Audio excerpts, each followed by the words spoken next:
Good morning दोस्तों, आपका आईडू academy में स्वागत है। दोस्तों आज करंट अफेयर के बहुत ही इम्पोर्टेंट क्वेश्चन मैं लाया हूँ। दोस्तों इसको स्टार्ट करने के पहले आप लोगों से अनुरोध है कि आप हमारे चैनल को सब्सक्राइब कर लीजिए जिससे आपको बहुत ही अच्छे करंट अफेयर जो कि आपके आने वाले एग्ज़ाम के लिए काफ़ी इम्पोर्टेंट हो सकते हैं, उनके बारे में हम लोग डिस्कस करेंगे। तो दोस्तों स्टार्ट करते हैं अक्टूबर महीने के क्योंकि अब आने वा नवंबर चल रहा है तो इसका मतलब है कि आने वाले एग्जामों में अक्टूबर मंथ से क्वेश्चन पूछे जा सकते हैं। तो दोस्तों अक्टूबर मंथ के क्वेश्चन हम लोग स्टार्ट करते हैं। देखिए पहला क्वेश्चन है देश के अगले सीडीएस के रूप में किसे नियुक्त किया गया है? तो सीडीएस कौन होता है हमें वो चीज़ समझनी पड़ेगी कि जो हमारे देश की 3 सेनाएँ होती हैं जैसे थल सेना, जल सेना और वायु सेना। तो उसके जो प्रमुख होते हैं उनको हम लोग सीडीएस बोलते हैं। तो अनिल चौहान जी जो हैं हमारे देश के सीडीएस देश के अगले सीडीएस के रूप में इनको नियुक्त किया गया है। तो दोस्तों काफ़ी इम्पोर्टेंट क्वेश्चन है, आपको ये क्वेश्चन याद रखना चाहिए और ये क्वेश्चन कई बार पूछा जाता है, कई पिछले एग्ज़ामों में भी इस तरह के क्वेश्चन पूछे जा चुके हैं। ठीक है? याद रखिएगा ज़रूर बहुत इम्पोर्टेंट है। अनिल चौहान जो हैं हमारे देश के अगले सीडीएस होंगे। कौन? अनिल चौहान। आगे बढ़ते हैं दूसरे न्यूज़ की तरफ तो best adventurous tourism destination best adventurous tourism destination award जो है वो किसको मिला है? तो वो जो है भारत का एक स्टेट है उत्तराखंड, इसको जो है बेस्ट एडवेंचरस टूरिज़्म डेस्टिनेशन का अवार्ड मिला है। अब समझिए कि हमारे देश में अब क्या हो रहा है कि बहुत जगह जो है टूरिज़्म जो है विदेशी या जो इंटर स्टेट टूरिज़्म भी काफ़ी ज़्यादा बढ़ा हुआ है। कोविड के बाद तो काफ़ी ज़्यादा बढ़ गया है। तो अगर देखा जाए तो जो जून, जुलाई, अगस्त, सितंबर के महीनों में ज़्यादातर लोग गर्मियों का मौसम होता है, भारत एक गर्म प्रदेश के अंतर्गत आता है, तो भारत में उत्तर की तरफ लोग जाते हैं, टूरिज़्म के पर्पज़ से वहाँ पर घूमने-फिरने के लिए जाते हैं। तो देखा जाए तो जो उत्तराखंड राज्य है, ये भारत के उत्तर में ही है, हिमालय पर्वत के जो दक्षिण जगह है वहाँ पर ही उत्तराखंड राज्य स्थित है। तो इसलिए यहाँ पर काफ़ी ज़्यादा सैलानी जाते हैं। तो अगर बात करी जाए तो बेस्ट एडवेंचरस टूरिज़्म डेस्टिनेशन तो वो उत्तराखंड को ये अवार्ड दिया गया है क्योंकि यहाँ पर सबसे ज़्यादा टूरिज़्म जो है वो देखा गया है। तो दोस्तों ये 2 क्वेश्चन्स को आप लोग याद रखिएगा कि देश के पहले जो सीडीएस हैं वो अनिल चौहान बने हैं, बहुत इम्पोर्टेंट क्वेश्चन है और best adventurous tourism destination award जो है वो उत्तराखंड को दिया गया है। अगर हम अगले क्वेश्चन की बात करें तो भारतीय डेटा सुरक्षा परिषद के सीईओ कौन हैं? तो भारतीय डेटा सुरक्षा परिषद क्या होता है? देखिए आज के समय पे आप जानते हैं कि ये देश जो है भारत देश हमारा प्यारा, ये डिजिटल दुनिया की तरफ बढ़ चुका है। आजकल बहुत सारी चीज़ें जो हैं वो डिजिटलाइज़ हो गई हैं, बहुत सारी गवर्नमेंट की योजनाएँ डिजिटलाइज़ हो गई हैं। और देख भी रहे हैं कि पहले जो है बच्चे ज़्यादातर किताबों से एजुकेशन को ग्रहण करते थे, लेकिन आजकल ऑनलाइन लर्निंग भी काफ़ी ज़्यादा हो गई है जिससे कि बच्चों को सुविधाएँ हुई हैं। लेकिन डेटा की सुरक्षा भी काफ़ी इम्पोर्टेंट है, बहुत बार ऐसा होता है कि लोगों के बैंक अकाउंट से पैसा जो है वो निकाल लिया जाता है। तो ऐसे बहुत सारे सॉफ्टवेयर हैं जो कि लोगों के डेटा को चुराते हैं। तो इस तरह की जो चीज़ें हैं, उसके लिए एक परिषद बनाया गया है जिसका नाम है भारतीय डेटा सुरक्षा परिषद और इसी के ही सीईओ जो हैं वो विनायक गोडसे को बनाया गया है। तो किसको बनाया गया है? विनायक गोडसे। विनायक गोडसे को भारतीय डेटा सुरक्षा परिषद का जो है सीईओ बनाया गया है। याद रखिएगा काफ़ी इम्पोर्टेंट है क्वेश्चन क्योंकि जितने भी क्वेश्चन मैं आपके लिए यहाँ पर ला रहा हूँ, वो सारे क्वेश्चन आपके इम्पोर्टेंट क्वेश्चन ही हैं और इनमें से आपको 101% क्वेश्चन देखने को मिलेगा। अगर आगे बात करें कि सऊदी अरब जो है, जानते हैं ये जो सऊदी अरब देश है, ये देश भारत के पश्चिम में जो है स्थित है। ये पश्चिम अरब देश हैं, बहुत सारे देश हैं जो अरब देश कहलाते हैं, तो उसी में ही एक देश है सऊदी अरब। और इस देश के नए प्रधानमंत्री बन गए हैं और उनका नाम है मोहम्मद बिन सलमान।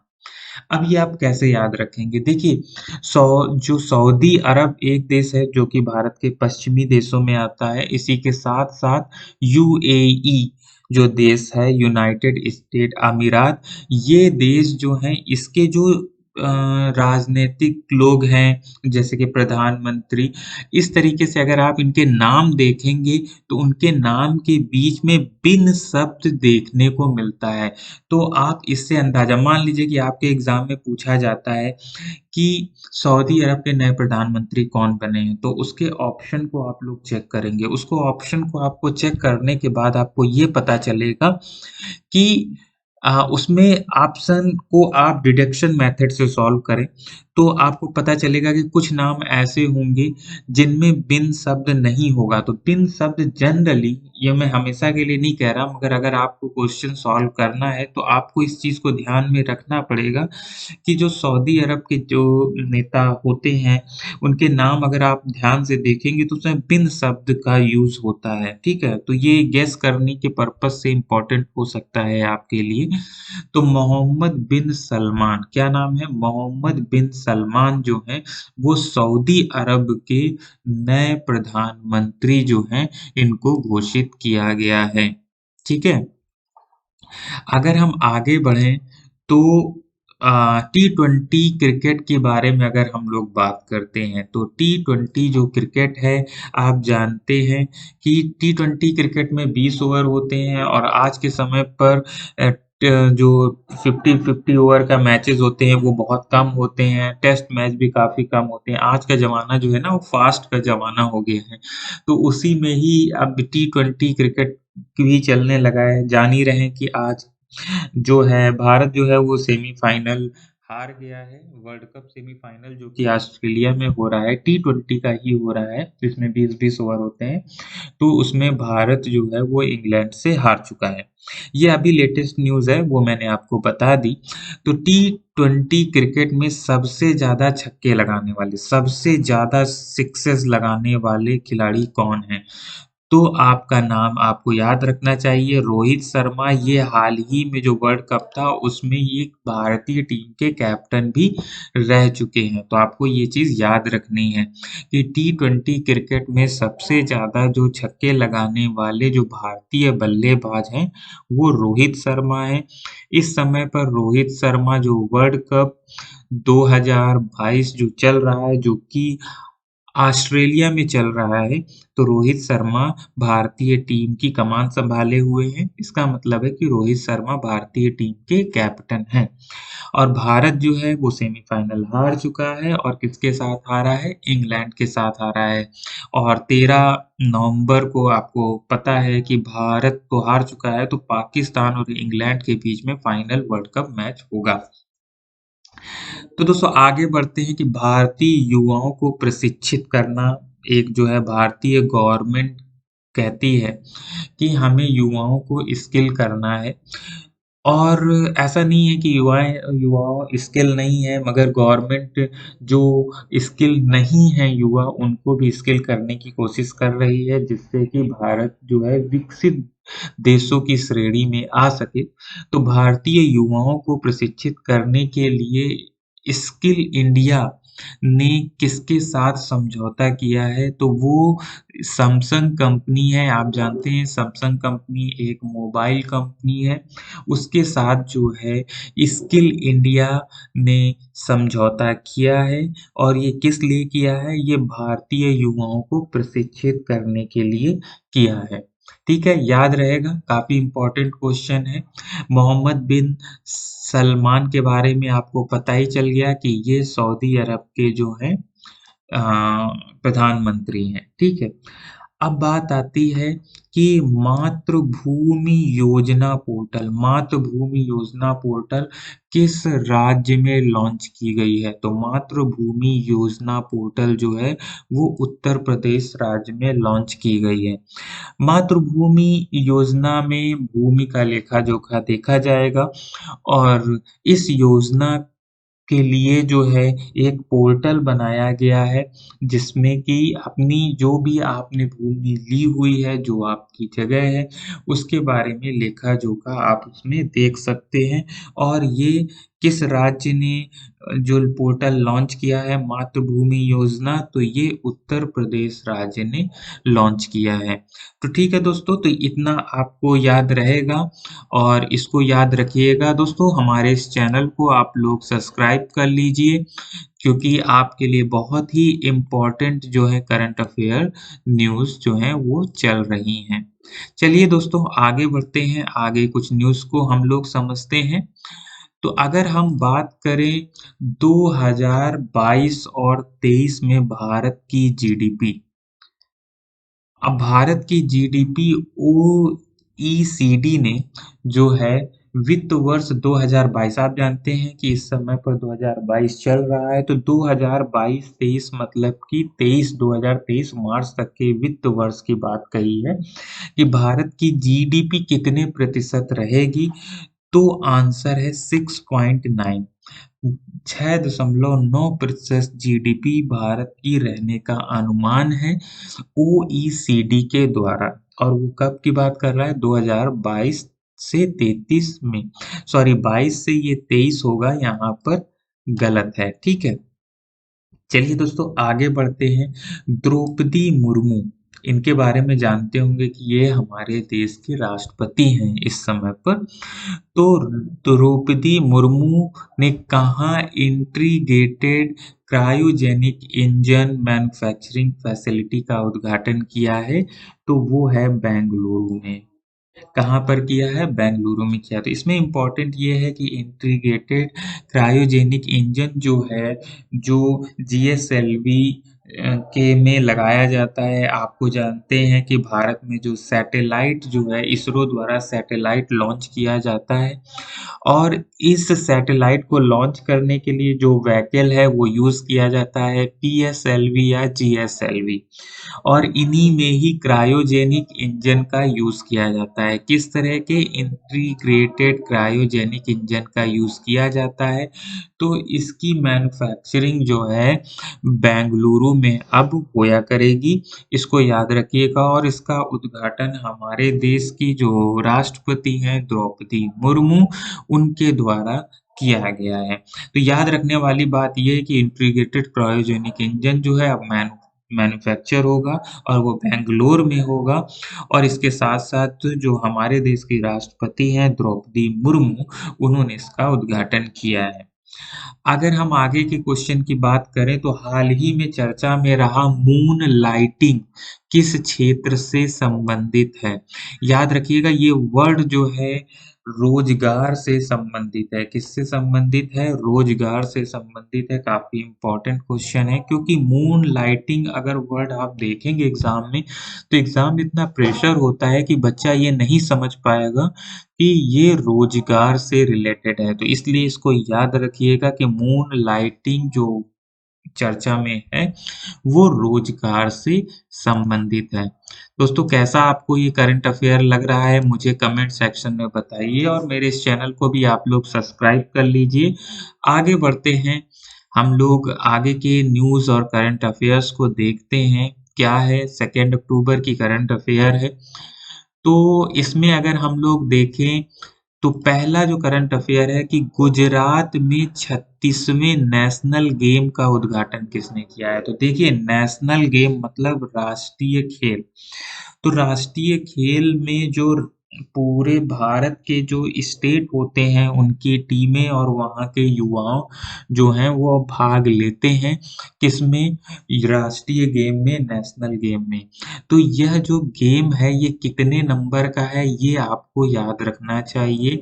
तो ये जो गेम है ये 36 नंबर का है, ये आप याद रखिएगा 36 नंबर का है और इस गेम का उद्घाटन जो है हमारे भारत के प्रधानमंत्री श्री नरेंद्र मोदी के द्वारा किया गया है। इतना आप लोगों को समझ में आ रहा है कि नहीं मुझे कमेंट सेक्शन में बताइए। बहुत ही इम्पोर्टेंट क्वेश्चन है कि गुजरात में 36वें नेशनल गेम का उद्घाटन किया है तो वो किसने किया है? तो वो श्री नरेंद्र मोदी जो हमारे देश के प्रधानमंत्री हैं। अगर हम बात करें आर वेंकटरमणि, ठीक है, आर वेंकटरमणि, तो ये हमारे देश के अगले जो हैं अटॉर्नी जनरल होंगे। भारत के अगले अटॉर्नी जनरल कौन है? तो वो आर वेंकटरमणि हैं। याद रखिएगा, बहुत बहुत इम्पोर्टेंट क्वेश्चन है, very very important question, because ये क्वेश्चन आपके एग्जाम में धरे होंगे, आप इसको याद रखिएगा। आप मेरे पर विश्वास करिए और इस वीडियोस को बिल्कुल पूरा शुरू से लास्ट तक देखेंगे तो 100% जो आपके आने वाले एग्जाम है उसमें से इस जो वीडियो है, जो ये आपका क्लास है, इससे 100% क्वेश्चन आएगा। अगर हम बात करें कि टॉप 25 में टॉप 25 टॉप 100 उभरते नेताओं की सूची में जो है शामिल होने वाले एकमात्र भारतीय कौन है? तो वो है आकाश अंबानी। याद रखिएगा, आकाश अंबानी जो हैं, ठीक है, इनका नाम आप याद रखिएगा। चलिए आगे बढ़ते हैं क्वेश्चंस में और उसके पहले दोस्तों आप मुझे कमेंट सेक्शन में ज़रूर बता दीजिए कि आपको ये वीडियो कैसा लग रहा है और इसमें क्या सुधार करने चाहिए, आप मुझे वो भी कमेंट सेक्शन में बता सकते हैं और आप मुझे बताइएगा कि इसमें जो न्यूज़ है वो आपको कितनी पसंद आ रही है। आगे बढ़ते हैं कि विश्व हरित अर्थव्यवस्था सम्मेलन कहाँ पर आयोजित हो रहा है? तो विश्व हरित अर्थव्यवस्था सम्मेलन जो है संयुक्त अरब अमीरात में हो रहा है। विश्व हरित अर्थव्यवस्था शिखर सम्मेलन कहाँ आयोजित हो रहा है? तो विश्व हरित अर्थव्यवस्था शिखर सम्मेलन जो है संयुक्त अरब अमीरात में हो रहा है। अगर हम बात करें कि अंतर्राष्ट्रीय वृद्धजन दिवस कब मनाया जाता है? तो वो 1 अक्टूबर को मनाया जाता है। कब मनाया जाता है? 1 अक्टूबर को मनाया जाता है। विश्व हरित अर्थव्यवस्था जो शिखर सम्मेलन है वो कहाँ पर? तो वो सऊदी अरब में मनाया जा रहा है। संयुक्त अरब अमीरात और इसी को ही हम लोग बोलते हैं यूनाइटेड स्टेट अमीरात, यूएई। ये भारत के पश्चिम में जो अरब देश हैं उनमें से ही एक देश है। कभी आप अपना मैप निकालिएगा तो देखेंगे कि भूमध्य सागर से सटे हुए जो रेड सी से जुड़े हुए जो देश हैं उसमें आपको संयुक्त अरब अमीरात देश जो है वो मिल जाएगा। तो दोस्तों हमने अभी बात करी कि अंतर्राष्ट्रीय वृद्धजन दिवस जो कि 1 अक्टूबर को मनाया जाता है और अगर हम बात करें अंतर्राष्ट्रीय वृद्धजन दिवस की थीम क्या थी? तो बदलती दुनिया में वृद्धजनों का अनुरूपण। बदलती दुनिया में वृद्धजनों का अनुरूपण जो है इसकी थीम रखी गई थी। तो दोस्तों आगे बढ़ते हैं और देखते हैं कि आपके लिए आगे कौन-कौन से क्वेश्चन हैं जो कि आपके लिए इम्पोर्टेंट होंगे। आज हम 1 एंड 2 अक्टूबर की जो न्यूज़ है उसको समझ रहे हैं। अक्टूबर की न्यूज़ आपके लिए आगे भी लाते रहेंगे। तो आगे बढ़ते हैं कि किससे मध्य प्रदेश सरकार द्वारा लता मंगेशकर अवार्ड दिया गया है? तो जो लता मंगेशकर अवार्ड है ये नया ही लॉन्च हुआ है। तो मध्य प्रदेश सरकार द्वारा लता मंगेशकर पुरस्कार 2021 से सम्मानित किया गया है, तो वो किया गया है कुमार सानू को। याद रखिए ये है कुमार सानू, ठीक है? काफ़ी इम्पोर्टेंट है, इसको याद रखिएगा, पूछा जा सकता है। मध्य प्रदेश सरकार द्वारा साल 2020 के लता मंगेशकर पुरस्कार से किसे सम्मानित किया गया है? देखिए, ये जो बात हम कर रहे थे अभी तक कुमार सानू की, तो ये लता मंगेशकर अवार्ड 2021 की बात थी। अगर मध्य प्रदेश सरकार द्वारा जो है साल 2020 में लता मंगेशकर पुरस्कार किसको दिया गया है? तो वो दिया गया है, आप याद रखिएगा इसको, काफ़ी इम्पोर्टेंट भी है, वो दिया गया है आनंद मिलिंद को। किसको दिया गया है? आनंद मिलिंद को। तो मध्य प्रदेश सरकार द्वारा जो है लता मंगेशकर पुरस्कार 2020 जो है वो आनंद मिलिंद को दिया गया है और 2021 का जो अवार्ड है वो दिया गया है कुमार सानू को। लता मंगेशकर अवार्ड 2019 की अगर बात करें, लता मंगेशकर अवार्ड 2019 की बात करें अगर हम, तो ये अवार्ड जो है वो किसको दिया गया है, ये भी आपको पता होना चाहिए। 2019 की बात कर रहे हैं तो ये शैलेंद्र सिंह को दिया गया है। किसको दिया गया है? शैलेंद्र सिंह को दिया गया है। काफ़ी इम्पोर्टेंट क्वेश्चंस हैं, लता मंगेशकर अवार्ड आपके एग्ज़ाम में पूछा जा सकता है। तो इसको दोस्तों याद रखिएगा, काफ़ी इम्पोर्टेंट है। तो ये जो भी न्यूज़ है, ये करंट अफ़ेयर है, इसको आपको याद रखना ही पड़ेगा, तभी आपका एग्ज़ाम निकल सकता है। वीडियो कैसा लग रहा है दोस्तों? आप मेरे इस चैनल को सब्सक्राइब करिए और कमेंट सेक्शन में बताइए। तो दोस्तों ये थे 2 अक्टूबर की न्यूज़ जो कि काफ़ी इम्पोर्टेंट है और दोस्तों अब जो नेक्स्ट वीडियो में हम लोग चलेंगे तो बात करेंगे 3 अक्टूबर की न्यूज़ के बारे में। काफ़ी इम्पोर्टेंट क्वेश्चन मैं ला रहा हूँ, डे वाइज़ जो है इम्पोर्टेंट क्वेश्चन है अक्टूबर के वो ला रहा हूँ। तो दोस्तों ये वीडियो आपको कैसा लगा ये मुझे ज़रूर बताइएगा। चलिए अच्छा देख लेते हैं 3 अक्टूबर के भी जो न्यूज़ है वो भी काफ़ी इम्पोर्टेंट है। 68th राष्ट्रीय फ़िल्म पुरस्कार में सर्वश्रेष्ठ अभिनेता किसे घोषित किया गया है? देखिए राष्ट्रीय फ़िल्म पुरस्कार बहुत ही इम्पोर्टेंट होता है क्योंकि ये गवर्नमेंट जो है भारतीय गवर्नमेंट उसके द्वारा दिया जाता है। तो राष्ट्रीय फ़िल्म पुरस्कार ये किसको दिया गया है ये आपके लिए इम्पोर्टेंट है और इसको आपको याद रखना भी है, ठीक है? तो 68th नंबर का पुरस्कार है ये जो कि दिया गया है 2022 में। तो 68वें राष्ट्रीय पुरस्कार किसे दिया गया है? तो वो अजय देवगन को दिया गया है। आप लोग जानते होंगे कि अजय देवगन जो हैं फ़िल्मों में एक्टिंग करते हैं, इनकी कई फ़िल्में भी काफ़ी फ़ेमस हैं। तो राष्ट्रीय फ़िल्म पुरस्कार जो है वो दिया गया है किसको? अजय देवगन साहब को। अगर हम आगे बात करें अगर हम आगे बात करें तो ग्लोबल इनोवेशन इंडेक्स 2022 में कौन-सा देश शीर्ष में रहा है? तो वो है स्विट्ज़रलैंड। जो भी इंडेक्स होते हैं उसको काफ़ी ध्यान से आपको देखना होता है क्योंकि इसमें 2 तरह के क्वेश्चन बहुत पूछे जाते हैं कि उस इंडेक्स में पहले नंबर पर कौन रहा और दूसरा कि उस इंडेक्स में जो है भारत की क्या रैंक रही है। तो ग्लोबल इनोवेशन इंडेक्स 2022 में जो है इनोवेशन का मतलब आप जान रहे हैं कि जो रिसर्च कोई नई रिसर्च जो लोग करते हैं तो भारत में पेपर जो है पब्लिश करते हैं लोग, इसी तरह से दुनिया में नए-नए रिसर्च होते हैं। तो किस देश में सबसे ज़्यादा रिसर्च हुए हैं, इनोवेटिव रिसर्च हुए हैं, उसके आधार पर ये चीज़ देखी जाती है।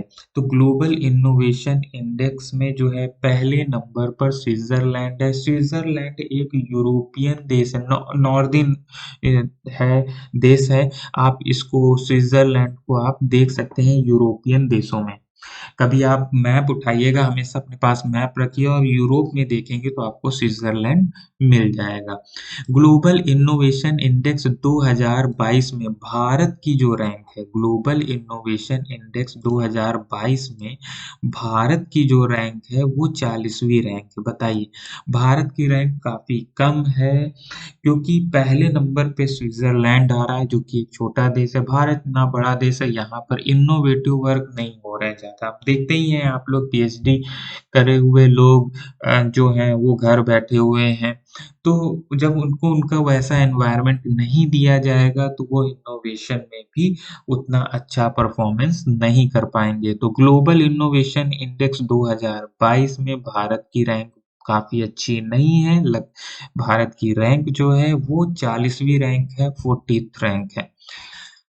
एक बुक जो है वो लॉन्च की गई है हाल ही में, अम्बेडकर ए लाइफ। कौन सी? अम्बेडकर ए लाइफ, जिसमें कि अम्बेडकर जी के लाइफ के बारे में बताया गया है और इसके जो लेखक हैं वो हैं शशि थरूर। ये कांग्रेस नेता हैं, आपको पता होगा। कई इनके आर्टिकल्स आते रहते हैं। तो इनके द्वारा जो है बुक लिखी गई है जिसका नाम है अम्बेडकर ए लाइफ। याद रखिएगा, काफी इम्पोर्टेंट क्वेश्चन हो सकता है। बढ़ते हैं आगे, लेकिन दोस्तों मेरे इस चैनल को आप लोग सब्सक्राइब कर लीजिए और मुझे बताइए कि ये वीडियो आपको कैसा लग रहा है और कमेंट सेक्शन में ज़रूर रिप्लाई दीजिएगा, जिससे मुझे पता चले कि आप लोगों को कहाँ पर दिक्कत हो रही है। उसी के अकॉर्डिंग ही जो है आपके वीडियोस को बनाया जाएगा। ठीक है दोस्तों? तो दोस्तों अगर हम अभी देख चुके हैं कि अम्बेडकर ए लाइफ जो है पुरस्कार किसके द्वारा जो है किसके द्वारा ये किताब लिखी गई है, तो वो शशि थरूर के द्वारा लिखी गई है। याद रखिए, अम्बेडकर ए लाइफ, शशि थरूर। अगला देखते हैं, UNSDG action award change maker. क्या नाम है? यूएनएसडीजी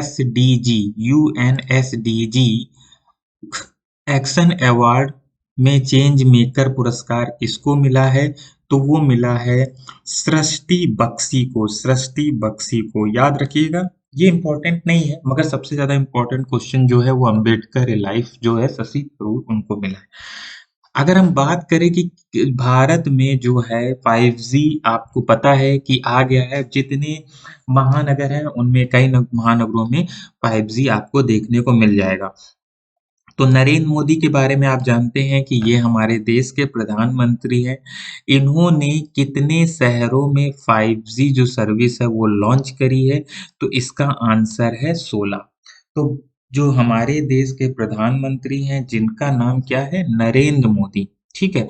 इन्होंने भारत में जो है कितने शहरों में 5G जो है वो लॉन्च कर दिया है?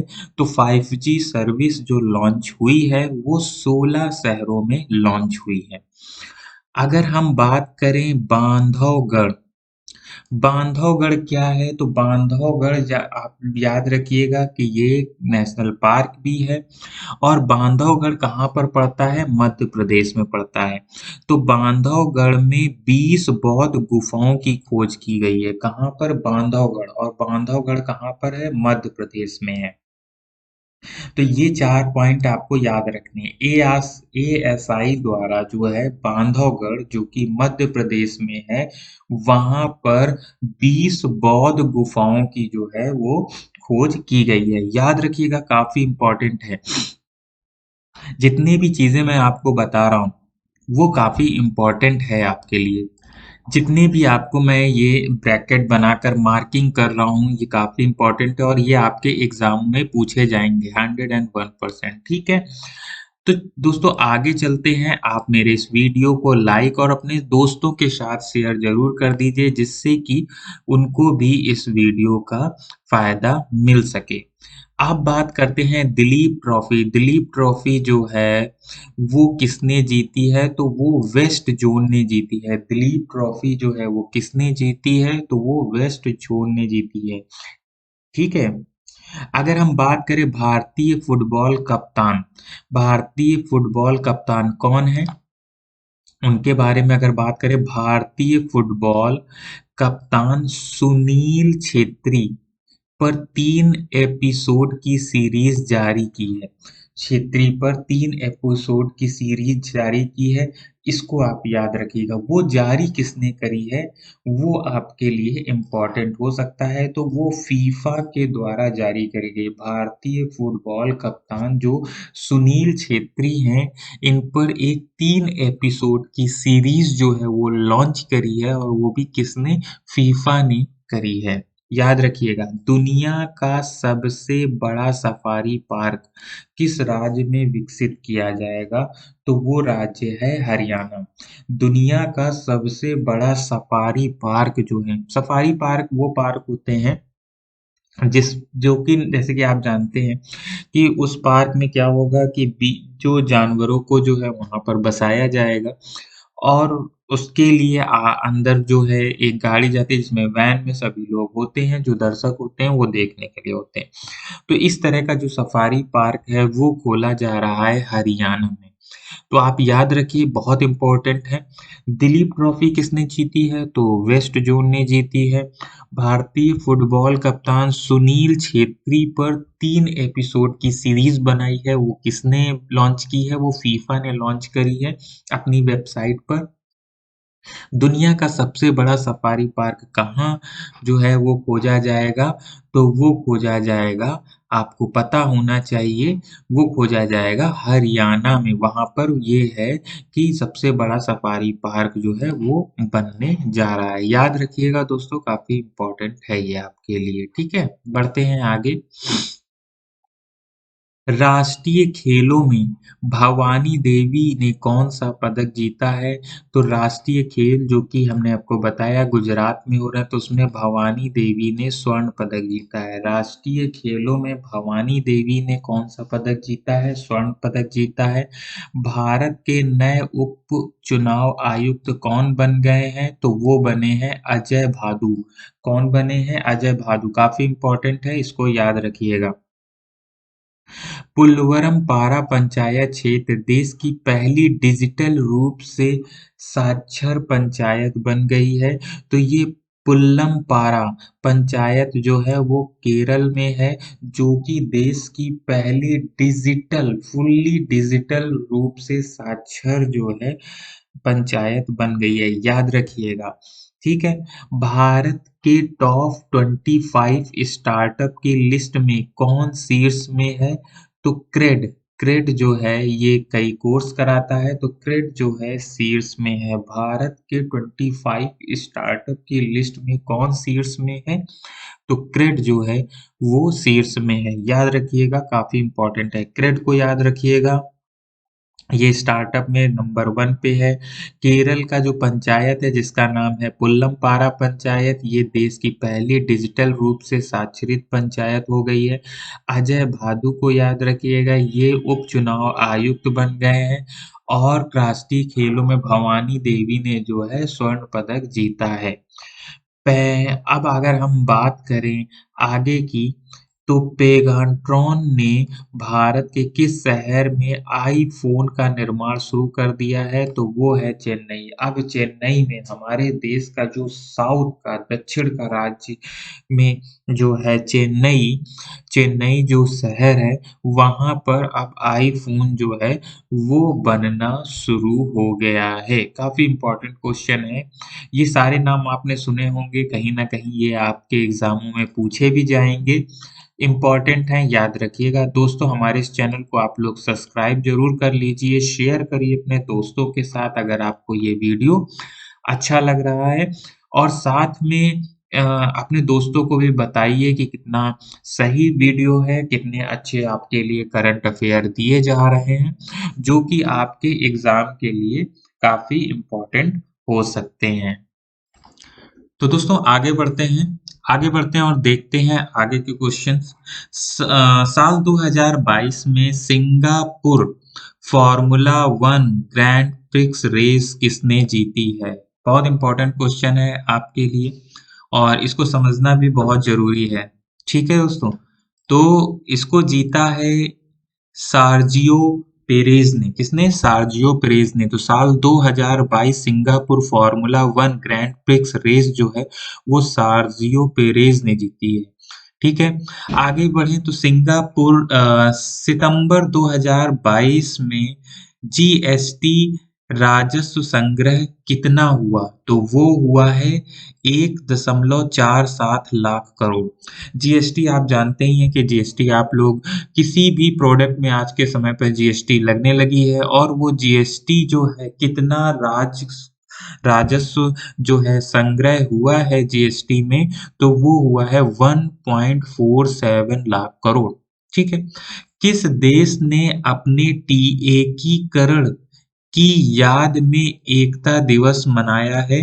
तो वो जर्मनी है। तो जर्मनी देश ने जो है एकीकरण की याद में एकता दिवस को मनाया है। जर्मनी जो है ये आप यूरोप में देख सकते हैं, आपके पास अगर मैप है तो आप यूरोपियन कंट्रीज़ पर जाइएगा, देखेंगे तो आपको वहाँ पर जर्मनी कंट्री जो है, जर्मनी देश है वो मिल जाएगा। रूस देश ने में कितने यूक्रेन क्षेत्रों पर अपना नियंत्रण घोषित कर दिया है? तो अभी हाल ही में यू रूस और यूक्रेन के मध्य जो है वो काफ़ी लड़ाइयाँ चल रही हैं। जो उनका स्वामित्व है, स्वामित्व को देखने के लिए आप देख सकते हैं कि यूक्रेन पर रसिया ने, रूस ने हमला कर दिया और यूक्रेन के कई राज्यों को जीता भी। तो इस समय पर जो रूस है, उसने 4 क्षेत्रों पर अपना नियंत्रण जो है, वो घोषित कर दिया है यूक्रेन में। आगे बढ़ें तो भारत के प्रतिष्ठित विरासत वस्त्र शिल्प की सूची का अनावरण किसने किया है? तो वो किया है यूनेस्को ने। किसने किया है? यूनेस्को ने। याद रखिएगा काफ़ी इम्पोर्टेंट क्वेश्चन है और इनको कतई आप लोगों को भूलना नहीं है। बहुत ही इम्पोर्टेंट क्वेश्चंस हैं। ठीक है, चलते हैं आगे। किसे भौतिकी में नोबेल पुरस्कार से सम्मानित किया गया है? भौतिकी में नोबेल पुरस्कार, बहुत इम्पोर्टेंट क्वेश्चन है। नोबेल पुरस्कार से जो क्वेश्चन है वो पूछे जाते हैं तो आपको ये याद रखना पड़ेगा। तो भौतिकी में नोबेल पुरस्कार 2022 किसे मिला है? तो ये 3 लोगों को मिला है। Alain Aspect, John F Clauser और एंटोन जिलिंगर। तो आपको याद रखने के लिए बस केवल शुरुआत के पॉइंट ध्यान रखिए। एक एलन वर्ड, जॉन और एटोन, ठीक है? तो जब आपके पास ऑप्शन आएगा इससे रिलेटेड तो आप आसानी से इसका आंसर दे पाएँगे, ठीक है? याद रखिएगा बहुत आसान है, अगर आप थोड़ा-सा भी इसको याद रखते हैं, तो आपको किसी तरह की दिक्कत नहीं होगी। मीराबाई चानू ने 36वें राष्ट्रीय खेल में कौन-सा पदक जीता है? तो मीराबाई चानू ने जो है स्वर्ण पदक जीता है। आपको पता है कि राष्ट्रीय खेल चल रहे हैं, तो जो 36वां राष्ट्रीय खेल है, राष्ट्रीय खेल जो है गुजरात में चल रहे हैं और इसमें जो मीराबाई चानू हैं, उन्होंने स्वर्ण पदक जीता है। क्या जीता है? स्वर्ण पदक जीता है। युवा 2.0 योजना किसके द्वारा लॉन्च की गई है? तो ये हमारे देश के जो प्रधानमंत्री हैं श्री नरेंद्र मोदी, उनके द्वारा युवा 2.0 योजना लॉन्च करी गई है। याद रखिएगा बहुत इम्पोर्टेंट है। भौतिकी में नोबेल पुरस्कार किसको मिला है? तो एलन जॉन एंटोन को याद रखिएगा। मीराबाई चानू ने 36वें राष्ट्रीय खेल में स्वर्ण पदक जीता है और युवा 2.0 योजना किसके द्वारा लॉन्च की गई है? तो पीएम नरेंद्र मोदी के द्वारा।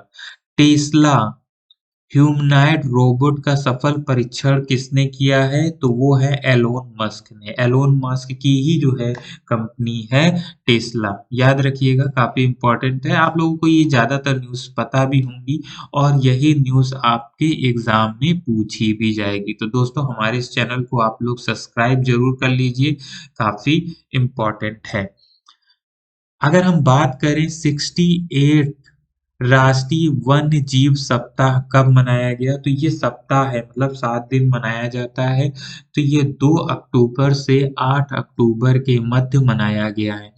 68 राष्ट्रीय वन्य जीव सप्ताह 2 अक्टूबर से 8 अक्टूबर के बीच में जो है मनाया गया है वन्य जीव सप्ताह। ये भारत का है, ठीक है? तो राष्ट्रीय है, याद रखिएगा। 32वें बिहारी पुरस्कार से किसे सम्मानित किया गया है? तो वो है माधव हाड़ा। बिहारी पुरस्कार जो कि 32वें नंबर का बिहारी पुरस्कार है, इसको जो है इससे सम्मानित किया गया है माधव हाड़ा को। किसको? माधव हाड़ा को। काफी इंपॉर्टेंट क्वेश्चन है, याद रखिएगा, माधव हाड़ा। और राष्ट्रीय वन्य जीव सप्ताह जो है वो कब मनाया गया? 2 से 8 अक्टूबर के मध्य। चलते हैं आगे। फीफा महिला बास्केटबॉल विश्व कप किसने जीता? फीबा महिला बास्केटबॉल विश्व कप किसने जीता? तो ये जीता है यूएसए ने। यूएसए मतलब कि अमेरिका ने। अमेरिका ने फीबा महिला बास्केटबॉल विश्व कप 2022 जो है वो जीत लिया है। आगे बात करें, जीते जी इलाहाबाद। जीते जी इलाहाबाद को वैली ऑफ वर्ड्स पुरस्कार से सम्मानित किया गया है। तो किसकी किताब है जीते जी इलाहाबाद? वो है ममता कालिया की। ममता कालिया की जो है ये किताब है जिसका नाम है जीते जी इलाहाबाद, ममता कालिया की, ठीक है? याद रहेगा। तो फीबा महिला बास्केटबॉल पुरस्कार जो विश्व कप जो है किसने जीता है? यूएसए ने जीता है। और जीते जी इलाहाबाद जो किताब लिखी गई है वो ममता कालिया के द्वारा लिखी गई है। इसके कारण इनको वैली ऑफ वर्ड्स पुरस्कार से सम्मानित किया गया है। हिमाचल प्रदेश राज्य के नए राज्यपाल कौन होंगे? तो वो होंगे बीडी मिश्रा। हिमाचल प्रदेश आपको पता है ये भारत के उत्तर का राज्य है और भारत के उत्तर में ये राज्य पड़ता है। यहाँ के जो राज्यपाल हैं अब वो होंगे बीडी मिश्रा। बीडी मिश्रा हिमाचल प्रदेश के नए राज्यपाल होंगे। सभी यात्री कारों में किस तारीख से एयर बैग होना अनिवार्य है? तो वो है 1 अक्टूबर 2023 से। तो याद रखिए कि आप जो हैं जितने भी जैसे ओला हो गए, इस तरह की जो यात्री कारें हैं जो आप ऑनलाइन बुक करते हैं पोर्टल से, ओला बुक कहीं पर भी आपको जाना होता है, तो अब उसमें जो है एयर बैग भी लगवाया जाएगा, मतलब कि अनिवार्य होगा, क्योंकि दुर्घटनाएं बहुत होती हैं और दुर्घटना से बचने के लिए जो है एयर बैग को लगाना बहुत ही अनिवार्य होता है। तो इसको आप लोग याद रखेंगे, काफी इम्पोर्टेंट है आपके लिए, ठीक है? याद रहेगा आपको। आगे बढ़ते हैं मगर उसके पहले ये चीज आप समझ लीजिए कि ये जो क्वेश्चन है काफी इम्पोर्टेंट है कि फीबा महिला बास्केटबॉल विश्व कप यूएसए जीता है। जीते जी इलाहाबाद, ममता कालिया जो इसकी लेखक है उनको वैली ऑफ वर्ड्स पुरस्कार से सम्मानित किया गया। हिमाचल प्रदेश के नए राज्यपाल बीडी मिश्रा होंगे और सभी यात्रियों को जो यात्री कारों में जो है एयर बैग अब अगले साल 1 अक्टूबर से लगाना अनिवार्य हो जाएगा। तो आगे बढ़ते हैं दोस्तों, मगर मेरे इस चैनल को फिर से मैं रिमेम्बर कराना चाहता हूँ कि चैनल पे आप आइए इसको सब्सक्राइब कर लीजिए। आपको कोई डाउट है तो आप कमेंट सेक्शन में ज़रूर लिखिए। अपने दोस्तों के साथ भी इसको शेयर करिए जिससे कि उनको भी फ़ायदा मिल सके।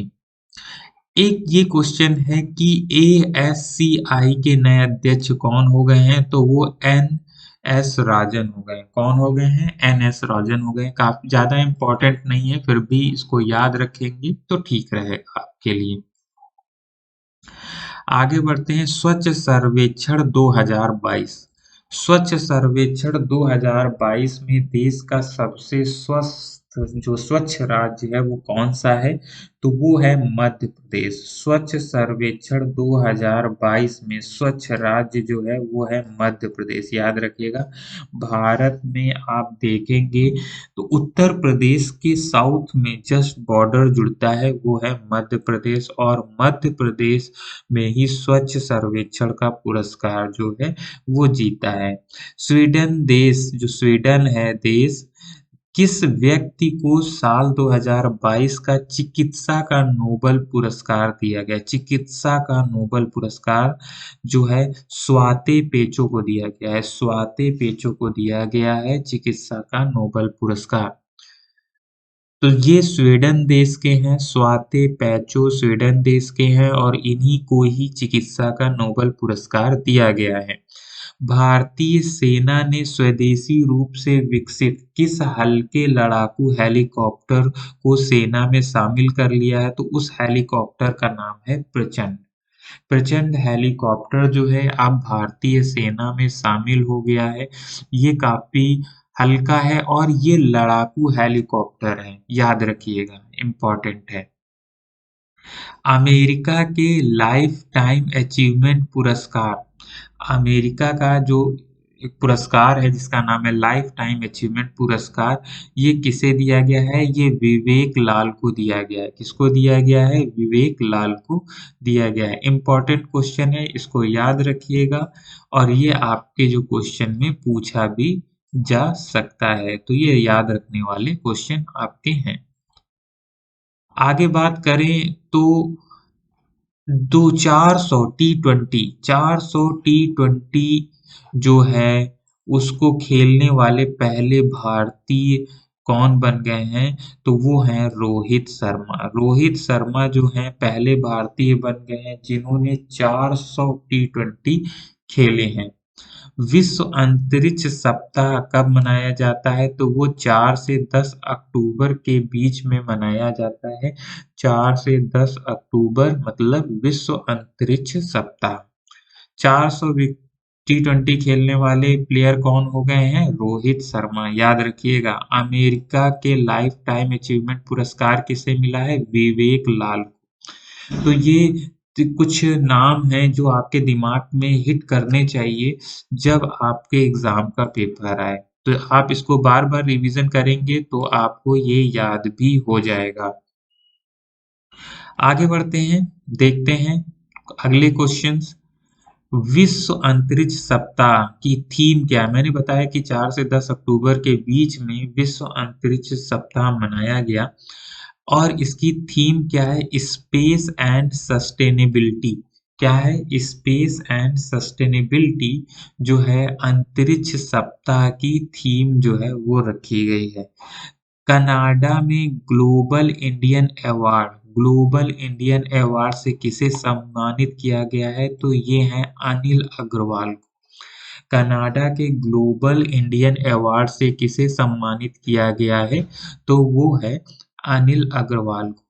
सीआरपीएफ के नए महानिदेशक कौन बनाए गए हैं? तो वो है सुजाय लाल थालसो सेन। क्या नाम है? सुजाय लाल थालसो सेन।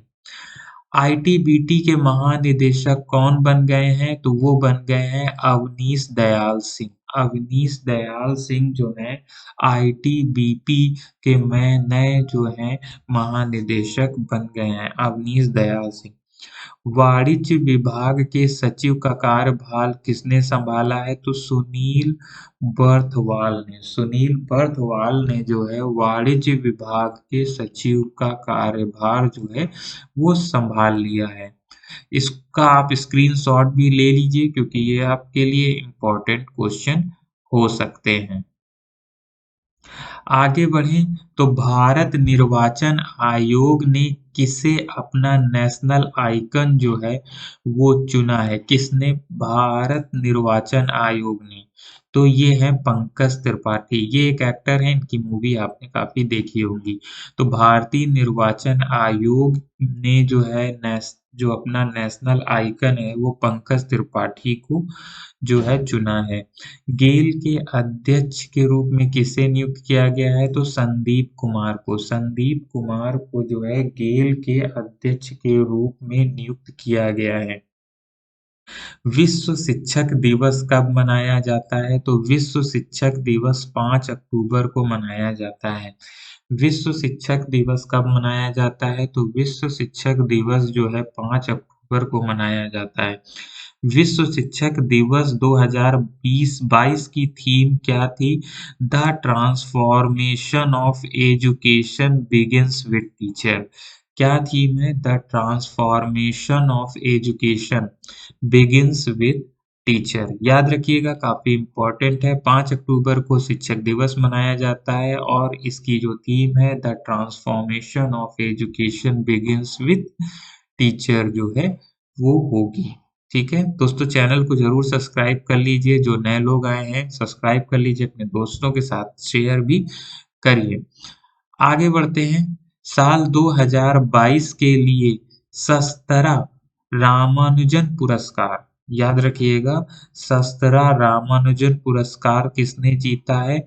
तो यूनकिंग टैंग ने जीता है। शस्त्रा रामानुजन पुरस्कार जो है यूनकिंग टैंग ने जीता है। किसने जीता है? यूनकिंग टैंग ने जीता है। संयुक्त राष्ट्र उच्चायुक्त द्वारा नानसेन पुरस्कार किसने जीता है? तो वो जीता है एंजिला मार्केल ने। किसने जीता है? एंजिला मार्केल ने। विश्व हॉकी की वार्षिक स्टार खिलाड़ी कौन है? तो मुमताज खान। मुमताज खान विश्व हॉकी की वार्षिक स्टार खिलाड़ी बन गई हैं। क्या नाम है? मुमताज खान। याद रखिएगा, काफी इम्पोर्टेंट हो जाता है मुमताज खान। यूएनसीटीएडी ने भारत की आर्थिक वृद्धि दर का अनुमान लगाया है। तो यूएन टैड जो है, यूएनसी टैड जो है, इसने कितने प्रतिशत जो है अनुमान लगाया है भारत की अर्थव्यवस्था का? तो वो है 5.7। किस देश में हाथी का 50 लाख साल पुराना दांत जो है वो मिला है? हाथी का सबसे पुराना दांत जो है वो इज़राइल में मिला है। ठीक है, याद रहेगा आप लोगों को। हिंदू धर्म का भव्य मंदिर जो है जनता के लिए खोला गया है, वो कहाँ पर खोला गया है? दुबई में। कहाँ पर? दुबई में।